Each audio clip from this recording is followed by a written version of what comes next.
Meus irmãos, boa noite. A paz do Boa Senhor noite. a todos. Espero poder encontrar todos bem nessa noite. Estamos aqui para darmos continuidade aos nossos estudos, né? Pedimos aí que o Senhor nos abençoe, que a graça de Deus repouse sobre nós mais uma vez nesse tempo, para que possamos aí olhar para a palavra, olhar para a Bíblia, para esse estudo e sermos abençoados, adquirir conhecimento, crescer tanto no conhecimento quanto na graça de Deus, em nome de Jesus. Irmãos, nós estamos na página 391, né? Hoje nós vamos falar sobre o Evangelho de Marcos. Nós estamos estudando os evangelhos sinóticos, né? E também vamos dar uma passada pelo quarto evangelho, que é o Evangelho de João, que não está nos sinóticos, né? Mas nós vamos ver alguma coisa aqui também no final. Na aula passada, nós falamos sobre o Evangelho de Mateus, temos aí um panorâmico, né, sobre o Evangelho de Mateus, e hoje nós vamos fazer o panorâmico do Evangelho de Marcos, tá? Por que panorâmico, né? Não é um estudo sistemático dos evangelhos, né? Senão nós demandaríamos muito tempo. Por exemplo, ó, só sobre Marcos, olha quantas páginas temos aqui só do Evangelho de Marcos, ó, né? Ó, em uma das fontes que eu gosto de ler, Fernando Dias Lopes. Tem um, tem um outro aqui, ó, que eu gosto também, Matthew Henry, né, ó, também fala bastante sobre Marcos. Aqui também é só panorâmico, não é sistemático. Então, os nossos estudos, ele é panorâmico, né? Quando entra nessa fase. A gente nós estamos abordando aí no último, na última matéria deste módulo, os evangelhos sinóticos. Então, a gente falamos sobre toda a introdução, né, para chegarmos até aqui, que é muito importante quem perder essas aulas estarem assistindo, ouvindo, tem bastante informação legal lá. Então, entramos no sinótico, falamos sobre os problemas, né, o problema sinótico, né, sobre as comparações, sobre as questões equivalentes. E agora, hoje nós vamos dar continuidade. Na aula passada, nós falamos sobre o Evangelho de Mateus, que é o primeiro evangelho da nossa Bíblia, mas não é considerado, pelo menos pela maioria, o primeiro evangelho a ser escrito, né? Nós estamos hoje diante do Evangelho de Marcos, que tem um grande consenso, uma grande concordância entre os eruditos, estudiosos, grandes teólogos, entre os pais da igreja. Nós vamos ver aqui hoje que o Evangelho de Marcos foi o primeiro evangelho a ser escrito, né?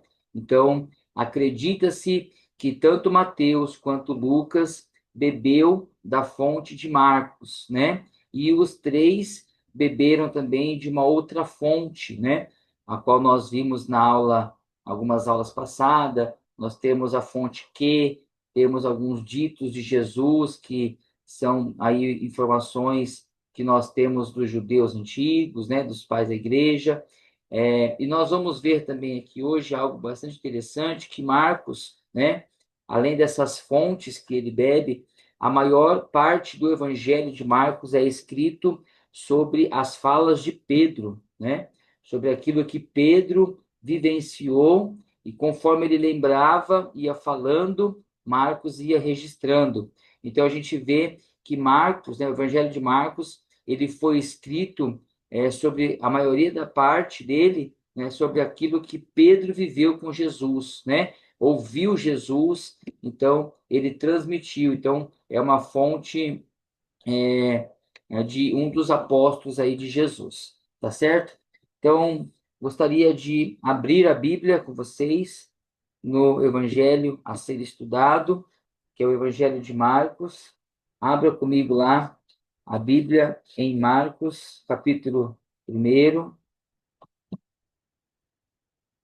Você que está aí com a sua Bíblia, queria destacar aqui algumas coisas para nós entrarmos já aí na leitura da apostila.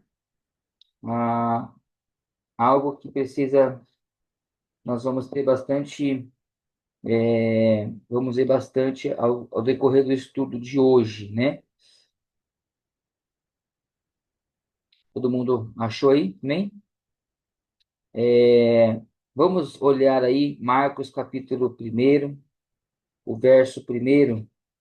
Princípio do Evangelho de Jesus Cristo, Filho de Deus, como está escrito na profecia de Isaías.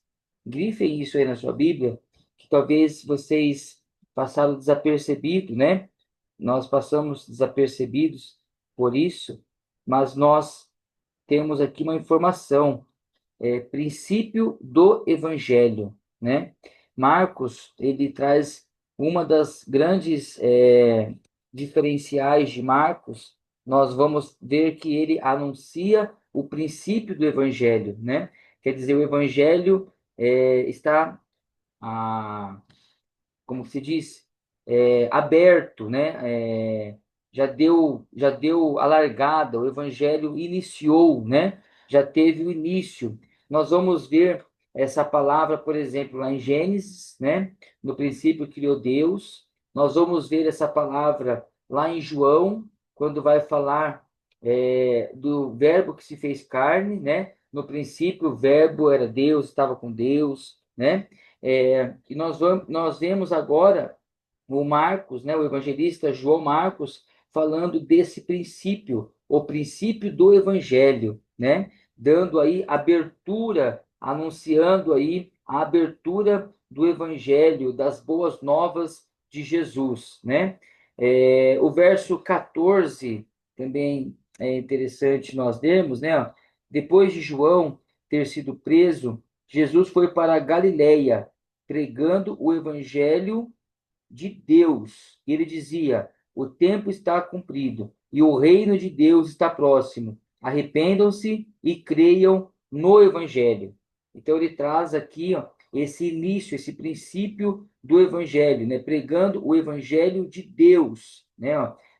Então, ele vem falar aqui sobre o começo do ministério ali na Galileia.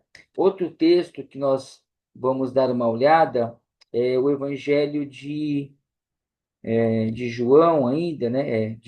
De Marcos, perdão, no capítulo, tá aí na apostila, ó, no capítulo 8, verso 35, 8:35.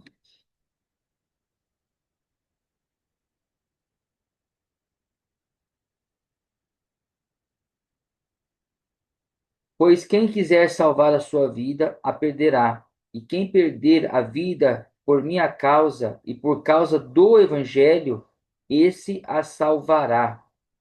Né, ó. Percebe como que ele dá uma ênfase, né, ó, sobre essa questão do evangelho, né, ó. Outro texto tá no capítulo 10, o verso 29.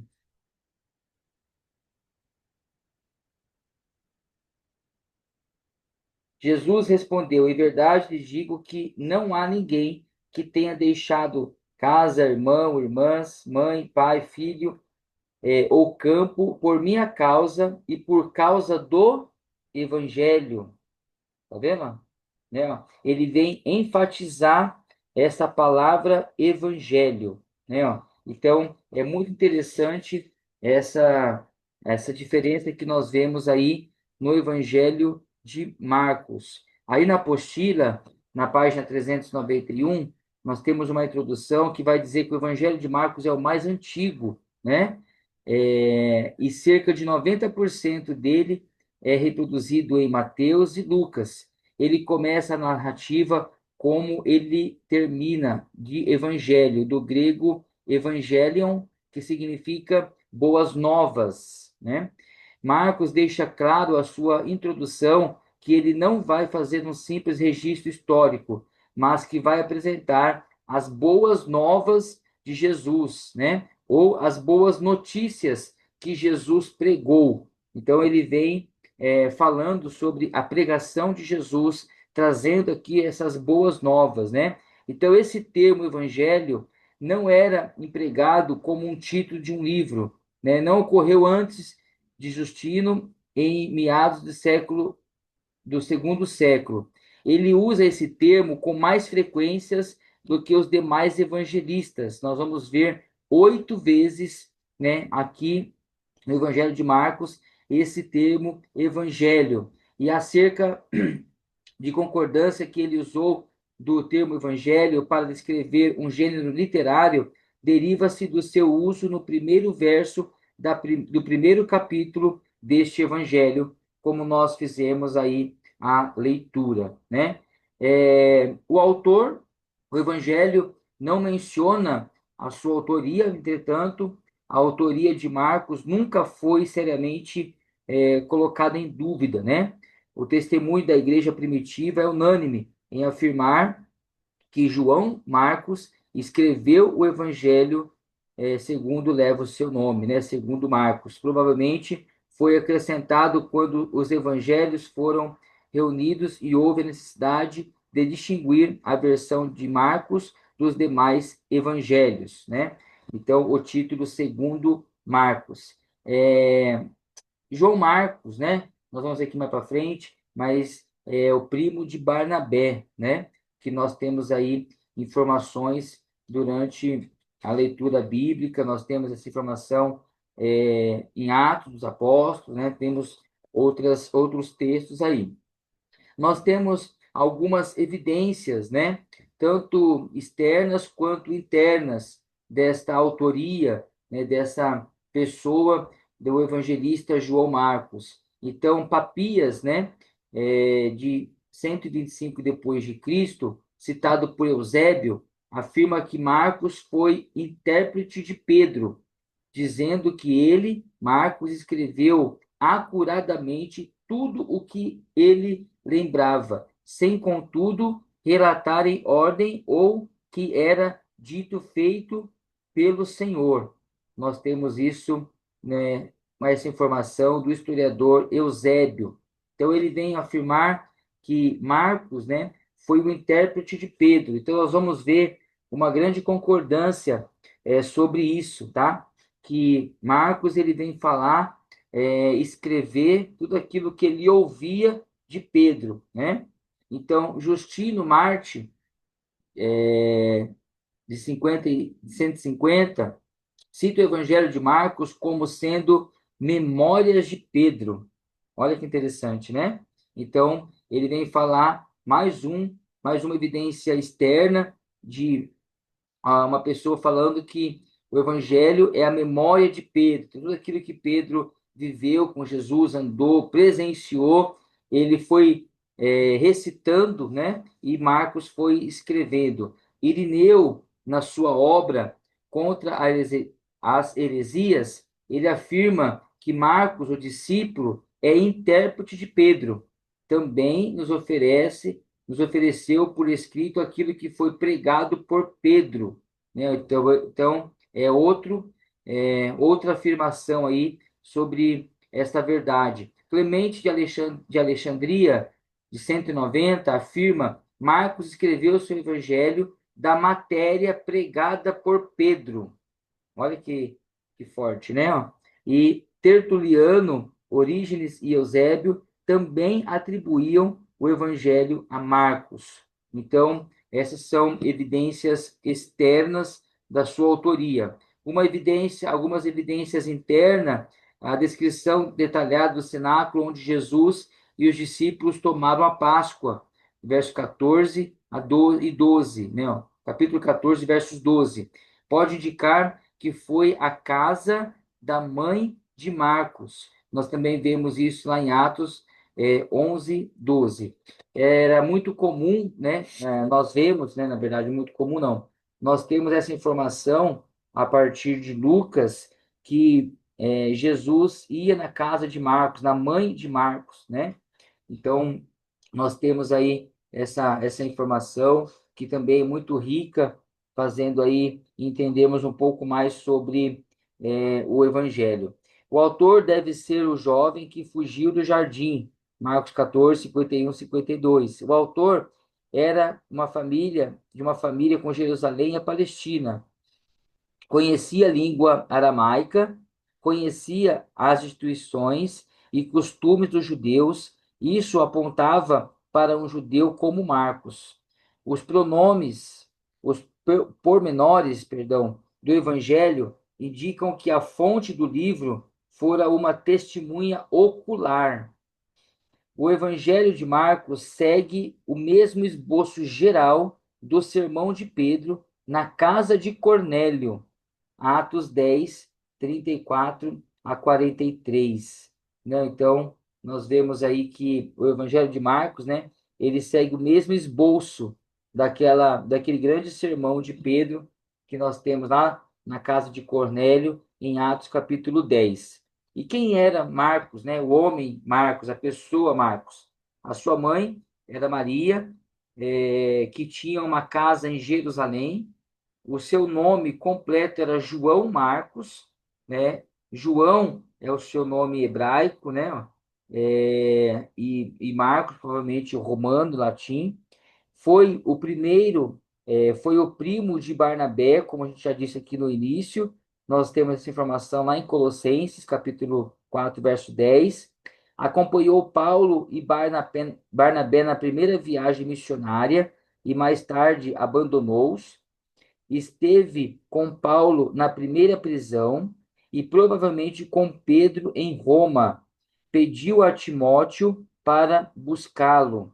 Então, quem é esse Marcos, né? Quem é esse evangelista Marcos? Esse evangelista, esse homem Marcos, ele tem aí uma história muito linda, né, ó, sobre essas perspectivas que nós temos aqui, informações, né, que ele teve uma primeira viagem missionária que não foi muito bem sucedida, né, a qual nós sabemos, temos essa informação, mas que isso não trouxe, vamos dizer assim, nenhum problema para a sua pessoa, porque tudo bem, né, não ter dado certo a primeira viagem, ele volta, continua servindo a Deus, e ambos, né, eram homens tementes a Deus, tanto Paulo quanto Marcos, e lá na frente a gente vê que eles não levaram isso para o coração, liberaram perdão e puderam caminhar juntos, né?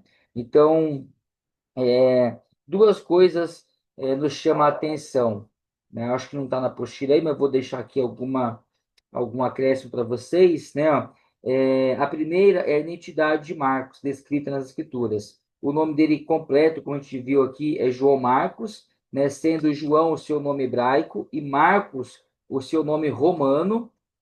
Temos várias informações importantes sobre essa personagem. Primeiro, Marcos era filho de Maria, uma cristã que hospedava cristãos em sua casa.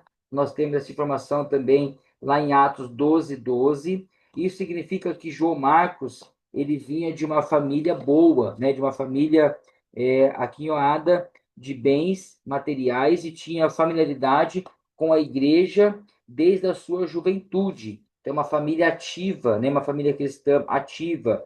Em segundo lugar, Marcos ele vem participar dessa primeira viagem missionária de Paulo e Barnabé, tido essa informação lá em Atos 12, também, verso 25. Ele saiu de Jerusalém com Paulo e Barnabé e foi morar em Antioquia da Síria, de onde foi com eles para a primeira viagem missionária na região da Galácia. João Marcos era um auxiliar de Barnabé e Saulo nessa primeira viagem missionária que nós temos informação em Atos 13. Em terceiro lugar, Marcos desistiu da primeira viagem missionária no meio do caminho. Nesse capítulo nós temos essa informação, Atos 13, né?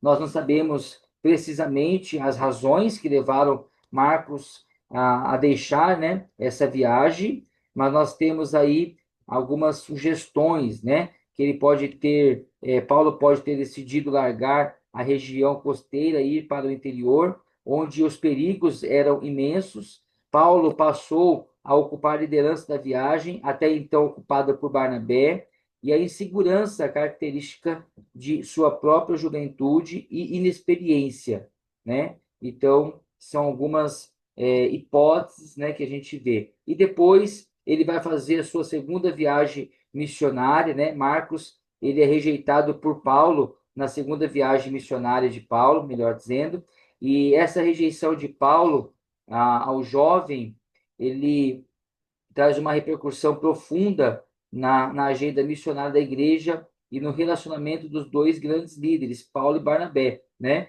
Houve ali uma desavença entre eles, que Barnabé deixou Paulo e partiu para uma nova frente missionária, levando consigo Marcos para Chipre e a sua terra natal.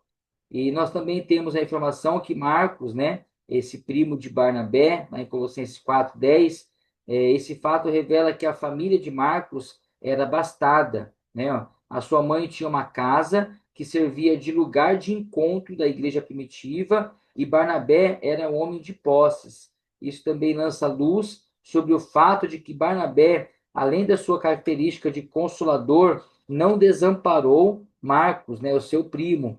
Então, quando esse foi barrado por Paulo, o seu intento de participar da segunda viagem missionária. E nós também sabemos, né, ó, que Marcos esteve preso com Paulo em Roma. Marcos tornou-se um grande líder cristão do primeiro século. Jerônimo disse que ele foi ao Egito e ali plantou a igreja de Alexandria. Agora ele está preso em Roma com Paulo durante a sua primeira prisão. E outra informação que nós temos que Marcos tornou-se o cooperador de Paulo, né? Nós vemos lá em Filemão, verso 24, a carta de Filemão foi escrita no interregno entre a primeira e a segunda prisão de Paulo em Roma.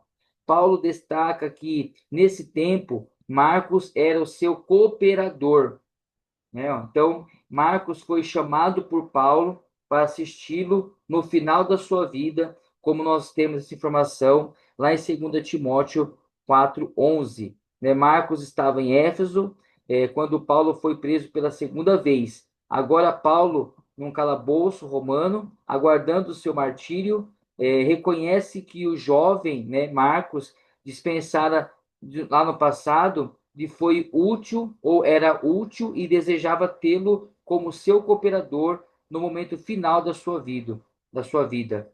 Isso nos prova uma mudança de conduta de Paulo, bem como a sua mudança do novo conceito acerca de Marcos, né? Então a gente vê que Marcos ele cresceu, né? Amadureceu espiritualmente, permaneceu na presença do Senhor, a ponto de Paulo chamá-lo como seu cooperador no final da sua vida, deixando para trás aquele momento, né, a qual teve até uma discórdia, acabou dispensando Marcos, né, na tentativa aí de ir com ele novamente, e agora ele chama Marcos para perto, né, ó.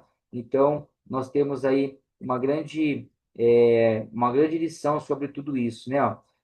Marcos também era considerado um filho de Pedro, né? Nós vemos isso lá em 1 Pedro, capítulo 5, verso 13. Né? Marcos, ele é considerado filho da fé de Pedro. Né? Marcos teve um estreito relacionamento com Pedro. O apóstolo o chamava meu filho. Né? Possivelmente o próprio Pedro o tenha levado a Cristo e seja seu pai na fé.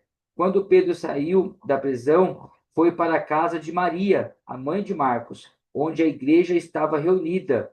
Né? Então, nós temos aí algumas considerações sobre essa afirmação, tendo em vista, né, que Marcos, ele foi aí aquele que escreveu segundo as questões que Pedro relatava para ele, né? Ainda sobre esse assunto, eu queria deixar aqui, por último, né, mais uma informação. Marcos foi o intérprete de Pedro, escreveu acuradamente tudo o que ele relembrou, tanto sobre o que Cristo disse, quanto ao que Cristo fez, porém, não em ordem.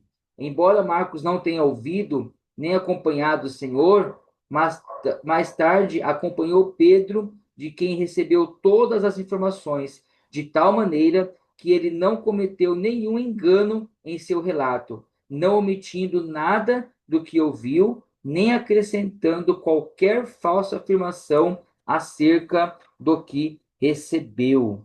Né? Então, nós temos aí uma informação muito importante sobre o evangelista Marcos, né? que ele certamente foi aí o intérprete de Pedro, né? Então, segundo o que nós vemos, né, segundo os relatos bíblicos e algumas concordâncias no estudo, tudo dá a entender que Pedro teve uma grande influência na vida de Marcos, né? Talvez até mesmo na sua conversão, né? Então, Pedro, ele vem para a casa de Maria, a mãe de Marcos, ali começa uma reunião, uma cela, né, vamos dizer assim, e ali Marcos se converte, e então Marcos começa a andar com Pedro. Então, tudo indica que foi aí que foi surgindo o evangelho, né? Então, Marcos ele ia escrevendo tudo aquilo que ele ouvia da parte de Pedro. Amém, queridos? Tudo bem? Até aqui? Bastante informação, né? Interessante, né? Sobre o evangelho de Marcos, né? Então, a data do evangelho, né? Nós não temos uma data precisa do Evangelho, tá? Nós temos aí uma grande defesa, né, ó, de estudiosos que fala que foi na década que foi na data dos anos 60, né, no ano 60. Porém, essa data, ela não é 100% aceita, né, mas nós temos aí algumas questões que nos levam a pensar nesta data. Tem também atribuições que Marcos escreveu, né, ó, de 40 a 70, né? Então, alguns estudiosos, eles dão essa escala, né, ó, de 40 a 70 a escrita do Evangelho de Marcos. Mas nós temos aí uma maior concordância diante dos fatos, né, e diante dos acontecimentos, a qual nós encontramos nos relatos bíblicos, principalmente no livro de Atos, né? Nós que vê ali a história da igreja, tudo, nós temos aí informações que nos levam a entender ou acreditar, né, que Marcos foi escrito na década de 50, tá? No ano 50. Então, conclui-se na apostila, aí ó, na página 393, o argumento mais forte favorece uma data na década de 50, partindo do pressuposto que Lucas utilizou Marcos como fonte, né? Lucas termina a narrativa do livro de Atos com Paulo, aguardando o julgamento em Roma. Isso deve ter sido no ano 61. Portanto, o seu evangelho foi escrito um pouco antes, já que o livro de Atos continua a narrativa do evangelho de Lucas. Então, conclui-se que o Evangelho de Lucas foi escrito antes do ano 61. E como Lucas utilizou Marcos, isso coloca a data de Marcos numa data mais recuada na década de 50. Tá bom? Então, são números, né, que nós não temos data, que nós não temos uma precisão exata, né, mas nós conseguimos aproximar, assim como nós também já falamos aqui em outras situações dessas aproximações, né? O local da sua escrita. O historiador Eusébio informa que Irineu e Clemente de Alexandria concordam com a opinião de que o Evangelho de Marcos foi escrito em Roma. Alguns argumentos apresentados para uma origem romana desse livro, né? Nós temos aí algumas argumentações. Então, quando você vai olhar para os estudos, né? Eu tenho aqui duas fontes, né, como eu já citei, todos eles têm uma grande concordância de que o livro foi escrito em Roma, né, ó, por algumas questões, né, pelo grande número de latinos no Evangelho, referências de Alexandre, Rufo, filhos de Simeão e Cirene, o público, né, a qual aparentemente gentílico do Evangelho, informações lá em 1 Pedro, que localiza Marcos em Roma, junto com Pedro, no ano 60, né? Ó? Então, é uma informação muito importante que nos leva a ter até mesmo uma precisão de data, quanto também de local, né? Ó? Então, esses argumentos não têm sido suficientes para convencer alguns eruditos, né? Ó? Mas nós temos algumas sugestões, como Antioquia, devido à sua proximidade com a Palestina ou um outro lugar do Oriente, né? Então, contudo, a procedência romana desse evangelho tem maior peso devido ao apoio da tradição antiga e das evidências internas. Então, está correto dizer, né, que o evangelho de Marcos foi escrito em Roma, tá bom? Então, em um estudo panorâmico, né, de teologia, se te perguntarem, a forma correta é Roma, né, é o local e a data aproximadamente o ano 50 ali mais ou menos, né? O destinário, né, nós temos como o destino foco, né, os leitores aos romanos, né, é, então, o foco de Marcos era os romanos, né? Como a gente falou aqui na aula passada, é correto dizer, de uma forma sintetizada, falar que Mateus escreveu para os judeus, né? Marcos para os romanos e Lucas para os gregos, tá bom? Tem algumas divergências, tem algumas questões aí, mas tudo indica que Marcos escreveu para poder trazer ensinamentos e respostas para os crentes em Roma. Ok, queridos? Tudo bem? Então, nós estamos aí já perto de derrubar o primeiro vídeo, tá? Então, eu vou continuando aqui, caiu, a gente volta daqui 2 minutinhos, tá bom? Belezinha, Adriana? Hoje tem café, ó, a Lorena tá aí, né? Ó. Quando a Lorena está, tem bolachinha, café, né? Preciso tomar o café da Lorena, pastor. É? Precisamos tomar o café da Lorena. Ela tá devendo café pra gente, né? Tá. Eu vou Ela levar, vou levar. Não é tem que bom fazer. igual o do David, mas a gente. Ô, pastor, ela tem que fazer um nhoque aí, postar aí uma propaganda do nhoque dela aí, ó. Verdade, É pra nós aí. verdade. Essa aí eu não sabia, hein? É É, nova, quentinha, são, acabou de chegar, pastor. são os dotes que ela esconde. Olha só, rapaz. Parabéns aí, ó. Então é isso aí, pessoal. Vou encerrar aqui, né, para a gente não entrar e já derrubar. A gente volta aí daqui 2, 3 minutinhos no item 5.5, algumas características peculiares, né, ó, algumas peculiaridades tidas aí no Evangelho de Marcos. Está tudo bem até aqui, irmãos? Estão conseguindo Tranquilo. similar, né? Eu trouxe algumas informações, né? Aí, e nós vamos finalizar então na segunda etapa da nossa aula, e a gente tira aí mais algumas dúvidas, fala mais um pouco aí sobre esse evangelho tão maravilhoso, né? Que é o Evangelho de Marcos, né? Teoricamente pequeno, né? Quando você olha para a escrita, mas de uma profundidade esplêndida, né? Com muita teologia, muitas informações, né? O Evangelho de Marcos nos leva para muitas coisas dentro do Novo Testamento, né? Ele caminha por várias situações dentro do Novo Testamento com essa pessoa do evangelista aí, João Marcos, né? Que teve aí participação em viagens missionárias, que teve uma vida aí praticamente aos pés de Pedro, né? Bebendo aí de Pedro sobre as informações de Jesus, sobre o que Pedro viu, o que vivenciou, como que foi, né? Então, a gente vê aí João Marcos indo na fonte, né? Ele estava realmente mergulhado aí nos pés, né, de pessoas que realmente entendia, viveu, né, e estava interessado em continuar esse evangelho, né, e propagar esse evangelho. Então, não é por menos que nós vemos dentro do livro, né, ou melhor dizendo, dentro desse evangelho de Marcos, né, ó, essa ênfase tão grande que ele vem trazer o evangelho, né, ó.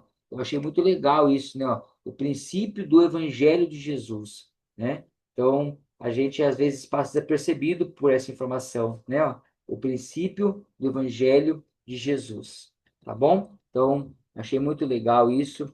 Espero que vocês possam também guardar isso e servir aí para o crescimento de vocês. Então, vamos lá, né? Para um breve intervalo. A gente volta daqui 2 minutinhos.